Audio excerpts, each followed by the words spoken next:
আসসালামু আলাইকুম everyone, welcome back to my channel Mahima cooking house. প্রতিবারের মতো আজকে আবারও আরেকটি ইউনিক অ্যান্ড নিউ রেসিপি নিয়ে চলে এসেছে আপনাদের সামনে। সো আজকে আমি তৈরি করে দেখাবো কলিজার শর্মা। এটা কিন্তু আমি চিকেনের কলিজা দিয়ে করেছি। অনেক বাচ্চারা আছেন যা কলিজার গন্ধটা সহ্য করতে পারে না বা খেতে চায় না, তাদেরকে কিন্তু ঠিক এইভাবে করে যদি আপনারা শর্মা বানিয়ে দেন তাহলে কিন্তু একদমই দারুণ হবে। তারা কিন্তু বুঝতেও পারবে না যে এটা আপনি কলিজা দিয়ে বানিয়েছেন। তাছাড়া এই সামনে রমজান মাস আসতে আর অল্প কিছুদিন বাকি আছে, তখন যদি এরকম একটা ডিশ রমজান মাসে টেবিলে ইফতারিতে হয় তাহলে কিন্তু একদমই মন্দ হয় না। সো আজকে এত আর কথা না বাড়িয়ে চলুন আপনাদেরকে এই সুন্দর মজাদার ইউনিক রেসিপিটি কীভাবে তৈরি করতে হয় সেটা দেখিয়ে আসি। সো এর জন্য আমি এখানে সবার প্রথমে এই ময়দাটা তৈরি করে নিব। এর জন্য আমি এখানে একটা মিক্সিং বলে 2 কাপ পরিমাণ ময়দা নিয়ে নিচ্ছি। আপনারা কিন্তু চাইলে আপনাদের মন মতো কম বেশি করে বানিয়ে নিতে পারেন।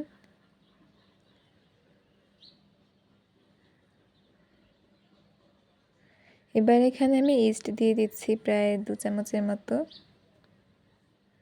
এরপর আমি এখানে হালকা একটু যেন খেতে ভালো লাগে এর জন্য আমি এখানে চিনি দিয়ে দিচ্ছি আর লবণ দিয়ে দিয়েছি স্বাদ মতো। এবার শুকনো ইনগ্রিডিয়েন্টসগুলোকে একটু মিশিয়ে নিচ্ছি। এরপরে আমি এখানে পানি দিয়ে ভালোভাবে ডোটা তৈরি করে নেব। কিন্তু এখানে খেয়াল রাখতে হবে একবারে কিন্তু অতিরিক্ত পানি দিয়ে এটাকে নরম করে ফেলা যাবে না। অল্প অল্প করে পানি দিয়ে সফট একটা ডো তৈরি করে নিতে হবে। সো দেখতেই পাচ্ছেন আমার এখানে কিন্তু বেশি শক্ত না বা বেশি নরমও না, একটা সুন্দর একটা ডো তৈরি হয়ে গিয়েছে। এবারে আমি এর উপরে তেল দিয়ে দিব। তেল দিয়ে এটাকে একটা ঢাকনার সাহায্যে ঢেকে রেখে দিব প্রায় 1 থেকে 1.5 ঘন্টার মতো। এবারে আমি আপনাদেরকে কিভাবে এই কলিজা রেসিপিটি তৈরি করব সেটা দেখিয়ে আসব। সো ফার্স্টে আমি এখানে চিকেনের কলিজা নিয়ে নিয়েছি। যাদের রক্তশূন্যতা আছে, যাদের রক্তশূন্যতায় ভোগে তাদের জন্য কিন্তু এই কলিজাটা একদম বেস্ট। তাছাড়া তার সাথে যদি হয় এই কলিজার শর্মার রেসিপিটা। সো এরপর আমি একটা কড়াইতে তেল দিয়ে পেঁয়াজ কুচি দিয়ে আর কাঁচামরিচ দিয়ে ভালো করে একটু ভেজে নিয়েছি। তারপরে আমি এখানে হলুদের গুঁড়ো, মরিচের গুঁড়ো, জিরা গুঁড়ো দিয়ে দিয়েছি একে একে। তারপরে এখানে রসুন বাটা দিয়ে দিলাম আর আদা বাটা দিয়ে দিয়েছি 1 চামচ পরিমাণ। এখন এই মশলাটাকে ভালোভাবে একটু পানি দিয়ে কষিয়ে নিতে হবে। আর যারা এখন পর্যন্ত আমার চ্যানেলটি সাবস্ক্রাইব করেননি তারা কিন্তু অবশ্যই আমার চ্যানেলটি সাবস্ক্রাইব করে দিবেন এবং বেল আইকনটি বাজিয়ে দিবেন যেন সবার আগে আমি এই ভিডিও ছাড়ার সাথে সাথে আপনাদের কাছে নোটিফিকেশন চলে যায়। সো এরপরে আমি এখানে কলিজা দিয়ে দিয়েছি মশলার ভেতরে। তারপর একটু নেড়ে লবণ দিয়ে দিয়েছি স্বাদ মতো। তারপর একটু সামান্য পরিমাণ পানি দিয়ে এটাকে রান্না হতে দিব ঢাকনা দিয়ে। কিছুক্ষণ পরে ঢাকনা উঠিয়ে আমি এখানে কাঁচামরিচ কুচি দিয়ে দিচ্ছি, তাহলে একটু এটা খেতে আরও টেস্টি হবে, স্পাইসি লাগবে আর কি। তারপরে এখানে গরম মশলা গুঁড়ো দিয়ে দিয়েছি 1 চামচ পরিমাণ। তারপরে আর একটু ভালোভাবে নাড়াচাড়া করে ঢাকনা দিয়ে আবার এটাকে ঢেকে দিচ্ছি। এই তো আমার এই কলিজা ভুনা রেসিপিটা হয়ে গিয়েছে। এটা কিন্তু চাইলে আপনারা ভাত দিয়েও খেতে পারেন। সো আজকে যেহেতু আমি এখানে শর্মা তৈরি করে দেখাবো সেটার প্রিপেয়ার এখন করা যাক। যে আমি এখন ফার্স্টেই যেই ডোটা আমি তৈরি করে রেখেছিলাম সেটা কিন্তু 1-1.5 ঘন্টা পরে একদম ফুলে উঠেছে। এবার এটাকে আবার একটু হাত দিয়ে মেখে নিতে হবে। এরপর আমি এখান থেকে মিডিয়াম শেপ করে কয়েকটা লেচি কেটে নিব।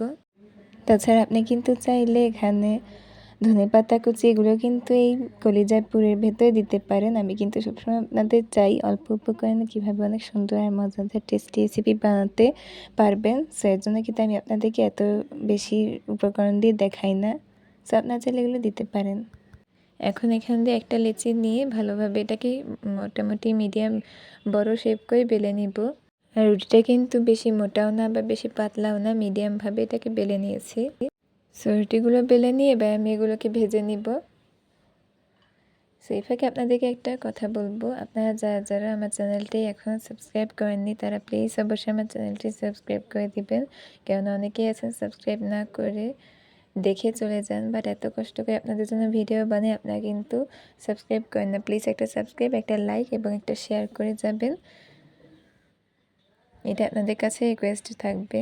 সো এভাবে আমি সুন্দরভাবে রুটিগুলোকে ছেঁকে নিব। 2 পিঠ কিন্তু সুন্দর সমানভাবেই ছেঁকে নিতে হবে। এবং আমার এই মাহিমা কুকিং হাউস নামে একটি পেজ আছে, যারা এই পেজ থেকে দেখছেন তারা অবশ্যই পেজটি ফলো করে দিবেন। সো এখন আমি যে কলিজাটা তৈরি করে রেখেছিলাম সেই কলিজা ভুনাটাকে এই রুটির এক সাইডে রোলের মতো শেপ করে দিয়ে দিয়েছি লম্বা করে। তারপর এখানে টমেটো সস দিয়ে দিচ্ছি এর উপরে। এখন এটাকে রোলের মতো করে ফোল্ড করে নিচ্ছি। সো এটা কিন্তু খেতে এতটাই ইয়াম্মি হয়েছে যে ইফতার টেবিলে যদি দেন তাহলে কিন্তু অনেক অনেক সুন্দর হবে। তাছাড়া সব বাচ্চারা কলিজা খেতে চায় না, তাদেরকে কিন্তু আপনার চাইলে এইভাবে করে বানিয়ে দিতে পারেন। এবং রেসিপিটা কিন্তু আমার কাছে অনেক অনেক অনেক মজাদার হয়েছে। সামনের রমজানে আপনি এটা তৈরি করবেন এবং আপনার বাচ্চাদের টিফিনেও দিতে পারবেন। সব দিক থেকে কিন্তু এই রেসিপিটা একদম পারফেক্ট।